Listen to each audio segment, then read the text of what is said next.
Po 100 rokoch nocovania v tisíckach hoteloch po celom svete som pozbieral všetky skúsenosti, kúpil v Bratislave malý byt a s pomocou architektov z dobrého interiéru sme vytvorili útulný priestor pre turistov, aby mali z Bratislavy dobrý dojem a ubytovali sa presne v takom byte, kde by som chcel bývať aj ja. Perfektné recenzie na seba nenechali dlho čakať a všetci doterajší návštevníci byt ohodnotili 10 z 10. Ste pripravení?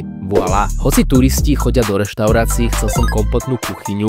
Je tu toľko úložného priestoru, že tam nemám v podstate ani moc čo dať. Aby byt ale pôsobil cestovateľsky, vybral som tieto portugalské kachličky, páči sa mi zakomponovanie umývačky, táto tajná skrýša a skrytá centrálna klimatizácia. Tu som chcel takto barový pult, no v dobrom interiéri mi poradili, že to bude zbytočné uberať z priestoru. Ten opticky rozšírili týmto gigantickým antracitovým zrkadlom za 1600 €, ktoré z 27 m2 robia opticky 50. Jediné, čoho sa bojím, je, že tam hostia nechajú otlačky prstov. Do slnečnej obývačky sme dali rozkladací gauč so skutočným matracom a extra úložným priestorom. Už som to takto chystal hosťom a vyspali sa dobre. A tieto printy som sem trepal električkou v daždi, ale našťastie prežili. Kúpeľňa je klasika, no extrémnou výhodou je zabudovaný šatník, kde môžem mať dobyho, práčku, úteráky, návlečky pre hostia, žehliacu dosku a dá sa zamknúť. Nanosil som si sem aj kaktusy, tento je z Madeiry a ešte nejaké obľúbené knihy. Myslím si, že sa nám podarilo spoločne vytvoriť príjemné prostredie pre turistov v Bratislave.